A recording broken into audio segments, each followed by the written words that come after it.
Station, this is Houston. Are you ready for the event? Houston Station, ready for the event. Houston ACR, this is Mission Control Houston. Please call station for a voice check. Station, this is Houston ACR. How do you hear me? Houston ACR, I have you loud and clear. Please stand by for opening remarks. Hi, I'm Shari Cami, the very proud superintendent of the Baldwin Public Schools. We are located in New York on Long Island, about 10 miles from Manhattan. We are so proud of our accomplishments and the programs that we offer our young people, particularly in the area of STEM, STEAM, and engineering. These programs allow our children to dream as big as humanly possible. In fact, today we have the opportunity to ask questions to a former graduate, Lieutenant Colonel Jasmin Moghbeli. Here's our first question. Hi, my name is Logan. My question is, what is your favorite view from space?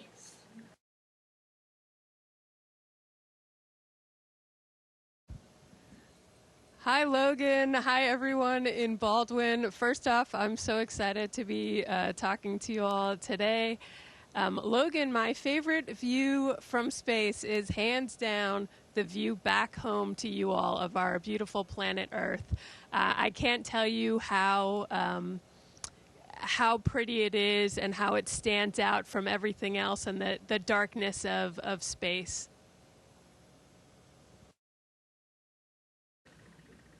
Hi, my name is Preston. My question is, what do you do for fun when you're not working on experiments?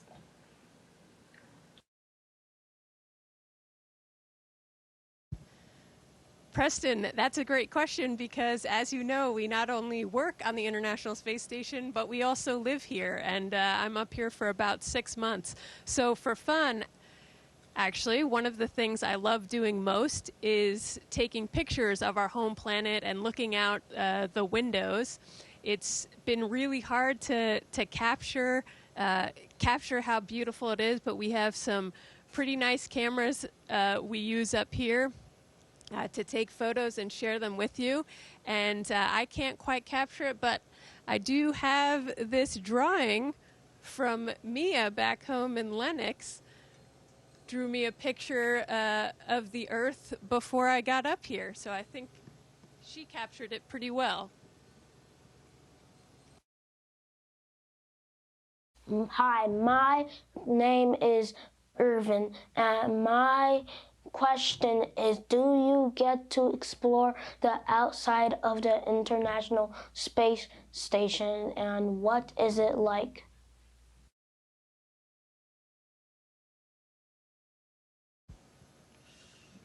Irvin, actually, my first time going outside the International Space Station will be next week. My good friend and fellow crewmate Laurel O'Hara and I will be going outside the space station to do some repairs and to bring in a piece of equipment that we need to bring back and repair once it's on station. So I'm really excited to get in my spacesuit and go out for the first time. Hi, my name is Mia. My question is, what has been the most surprising thing that has happened to you guys in space?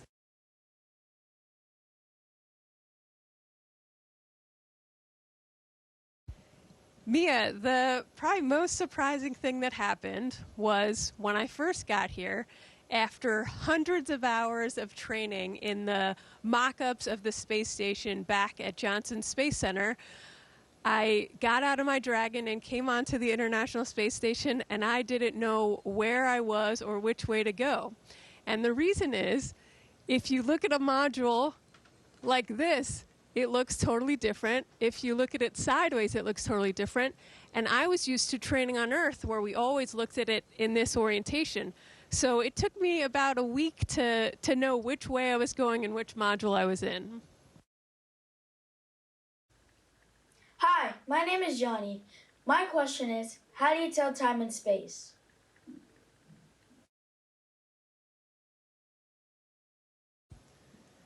Johnny, great question. You may or may not know that every day here on the space station, we go around the Earth about 16 times, which means every 45 minutes we're either seeing a sunrise or sunset. So we can't really use the sun to tell time like you would. So we actually use watches, much like we often do back home, and we set them to Greenwich Mean Time. And when it's nighttime, we try to turn off the lights on the space station or make them dimmer to make us feel like it's dark out. And then when it's daytime, we turn all the lights up bright. Hi, my name is Lainey. My question is, describe your favorite food to eat in space.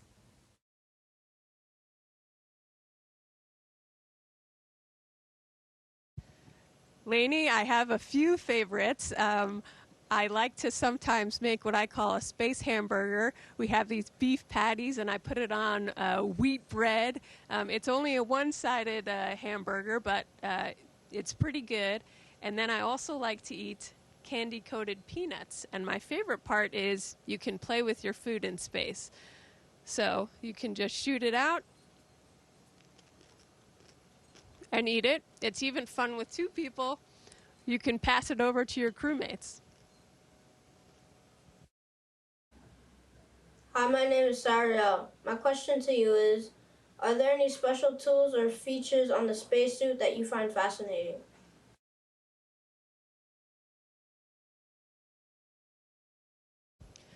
Yeah, so I would say probably one of the coolest tools, I think, on our spacesuit. And I wish I could show you, but unfortunately, it's already on my spacesuit ready for next week, so I can't take it off. But it's called a body restraint tether. And what it is, it's an arm that you can loosen or tighten. So when you tighten it down, it stays stiff in whatever position you put it in. And when you loosen it, it's floppy and moves around. So because it's hard, like in space, if I just push off lightly, I start going. That helps us to stay down into a work site, or we can put things on it and carry them with us on a spacewalk so we can still use our hands to move around. Hi, my name is Abigail. My question is space depicted differently in the movie than what it is like in real life?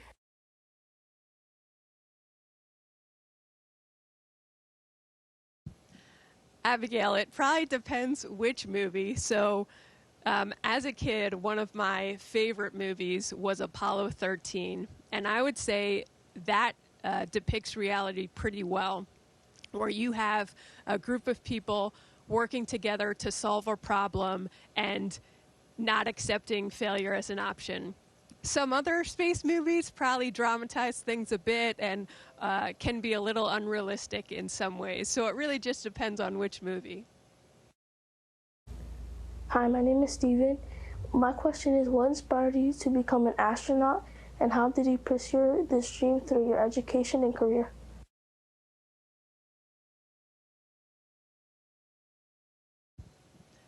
Steven, so I first started dreaming about being an astronaut when I was a student at Lenox Elementary School. I did a book report on cosmonaut Valentina Tereshkova. She was the first woman in space, and I dressed up like her for a day in school and pretended to be her. And so that's where the dream started. And then as I got older, I just looked more into it and wanted to do it more and more. So I ended up studying aerospace engineering, both for my undergrad and my graduate degree, because I was interested in math and science and designing things, and also in space. And that eventually led me here to the International Space Station. Hi, my name is Malia. My question is, what is the difference between how you felt in training and how you feel in space?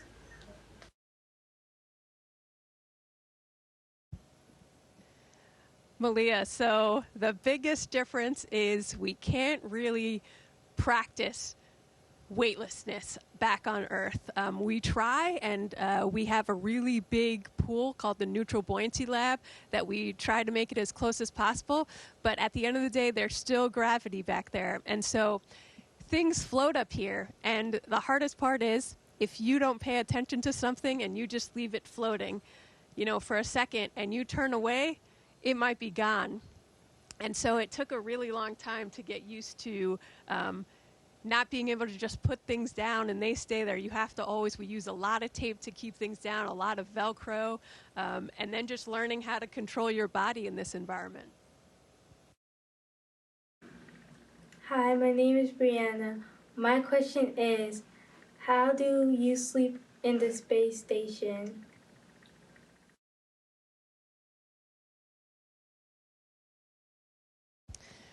Brianna, so, you know, we're used to sleeping back on Earth where you feel the pressure on your back and you put a blanket on. Some people still feel they need that here on the space station, and everyone's slightly different. But I actually just have it kind of like a sleeping bag that I just tacked up to the wall in my crew quarters, and I get in there and I zip up, and it actually has armholes so you can leave your arms hanging out and they'll just float there. But it does have straps on it for some people that feel they need that pressure on their body to fall asleep. Hi, my name is Isabella. My question is, what do you feel is the best advice you could give to someone who wants to be an astronaut?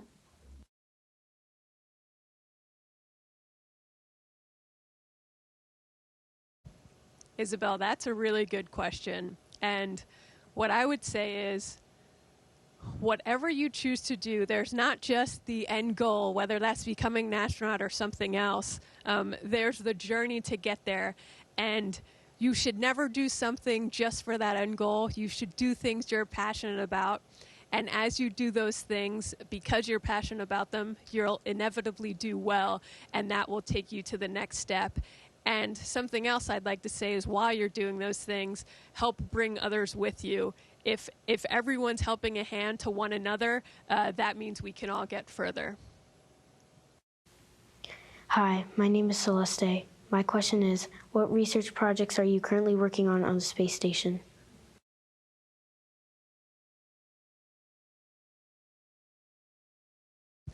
Celeste, I think we have over 200 experiments going right now. Some of my personal favorites are the ones that actually use us as the subjects. So our human bodies are being researched because, as you know, we've been living and working in space for nearly a quarter of a century now, but we would like to go further onto the moon with our Artemis missions and then onto Mars. And so understanding when we start talking about living and working in space for 3 years, how is our body responding to that? And when we go past low Earth orbit, the radiation's different and things like that. So understanding how our body reacts in space is one of my favorite research subjects. Hi, my name is Maya. My question is, if an astronaut is deployed in space for a long duration of time, what possible stresses could they face?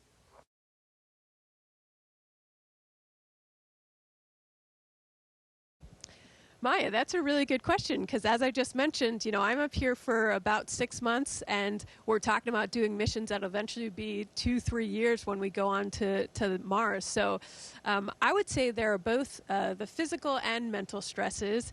In terms of physical stresses, especially up here where you're weightless, you're not using your muscles every day as you would on Earth. So we have to exercise for 2.5 hours every single day to make sure we keep our muscles strong, our bone density up. We've seen vision changes.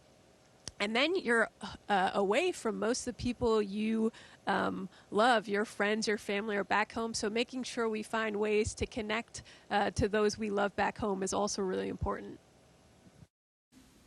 Hi, my name is Shamar. My question is, what are some challenges that you face while being on the International Space Station?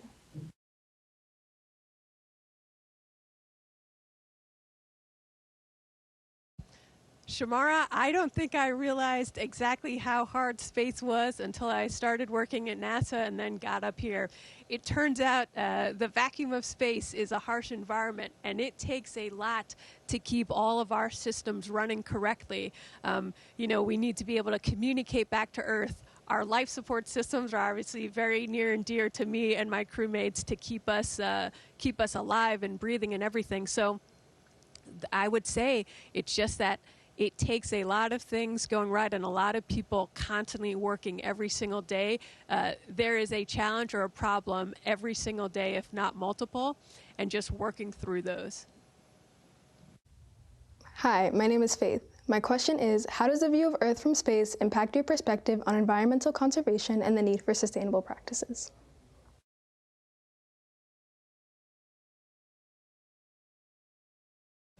Faith, I'd say I think I've always known that our home planet Earth is a very special place and that we need to protect it.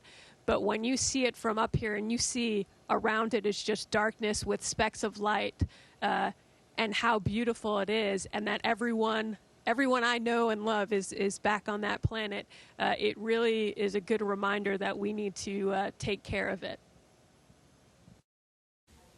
Hi, my name is Catherine. My question is, how does the absence of gravity affect your body, movement, and daily activities?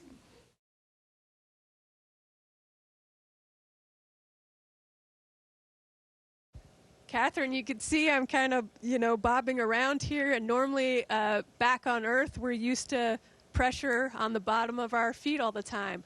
Up here on the space station, we're often using handrails to hook our toes kind of under them so that the top of your feet get used a lot more than the bottom of your feet. You can just float around, which I will say is even better than I could have ever dreamed. But it is also a challenging environment sometimes because, as I mentioned earlier, if you're trying to open a bag that's full of things, on Earth you could just unzip it and you could take stuff out and lay them on a table or on the ground. Up here, if you just open a bag that's full, it will float everywhere and go in every direction. So really, you have to learn to adjust to that and make sure you always have a way to secure things down as you go and very carefully take things out. So it did take me probably a good month to get used to that and get more efficient working in this environment.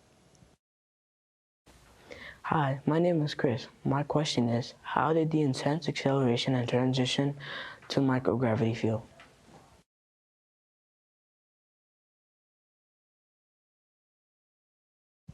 Chris, the ride up here was one I will never forget.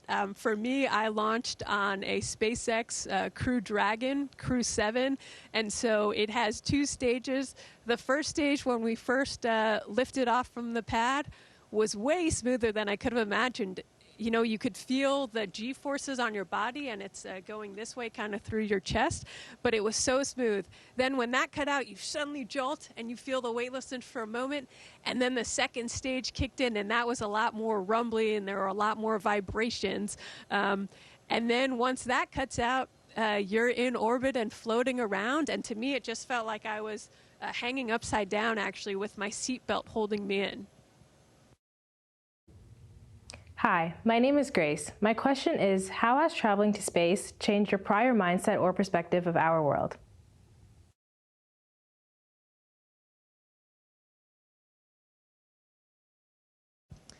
Grace, I would say, as I kind of mentioned earlier, when you see the Earth in the way that we see it up here, one, it is just magnificent and beautiful, but also you see it's kind of like this beacon, and around it is darkness with, as I said, just specks of light that are way off in the distance. And so you really realize how special it is, and again, how we need to protect it. Hi, my name is Janaya. My question is, can you describe a typical day aboard the International Space Station, including your daily routine and tasks?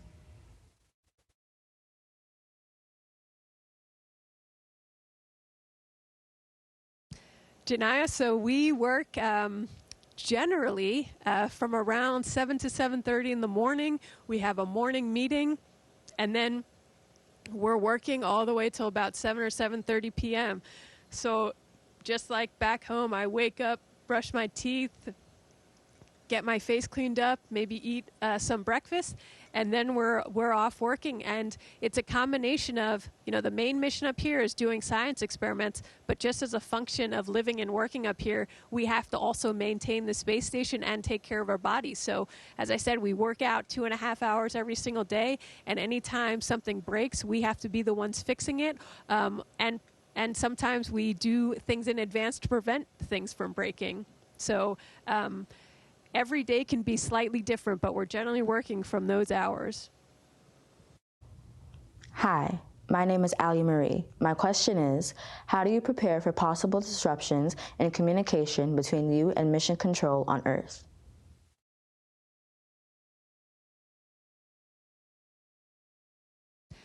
Ali Marie, that's actually a very fitting question because a few months before I launched, actually, there was a storm that impacted one of our ground sites, and that ended up significantly impacting our communication coverage up here. So the entire time I've been up here, we've had a little less coverage than we're normally used to. And so throughout the span of the day, comms are cutting in and out regularly. And really, we just train for it. We train to be able to handle any situation we need to with that's urgent without help from ground. It's always nice to have the ground there and helping feed information to us because they have all specialists in different fields. But when it comes down to the things that need to be taken and are time critical, we're trained to handle them. Hi, my name is Josiah. My question is, what technology or tools do you find most crucial for your work and daily life on the space station?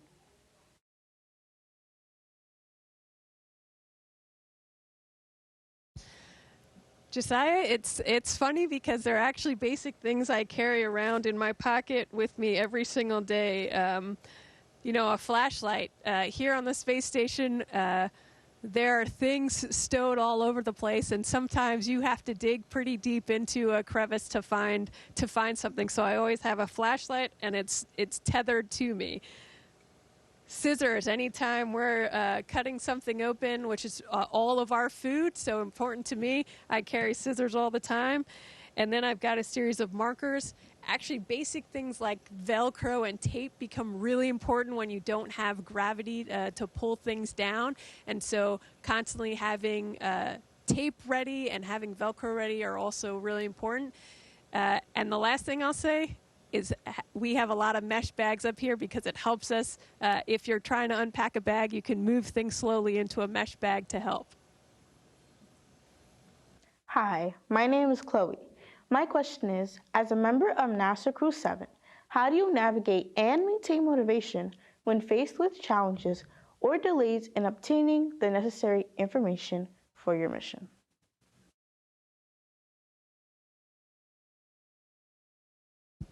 Chloe, that's a really good question because, as I mentioned, space is really hard, and we often do have last-minute changes or last-minute problems that arise. And I would say one of the biggest things that's helped me is my crewmates. We all have a really positive attitude, and there might be a day where I start to get down about something, and my crewmate will help me out with a task. Or let's say I get behind on something. My good friend Laurel the other day just jumped in and said, "You look like you could use a hand." And she didn't even ask, she just started helping.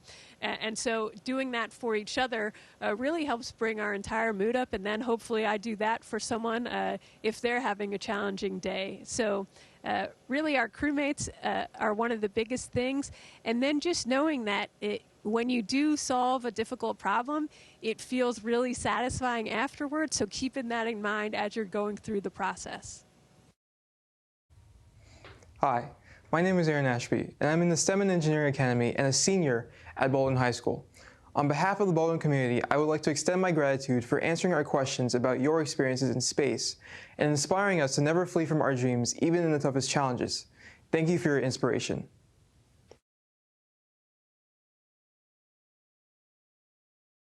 Thank you, Aaron, and thank you to everyone back home at Baldwin. I miss you all. I can't wait to come back and visit when I'm back home on Earth. Thank you for all the things you gave me to bring up to space with me, and I hope to see you all soon. Station, this is Houston ACR. That concludes our event.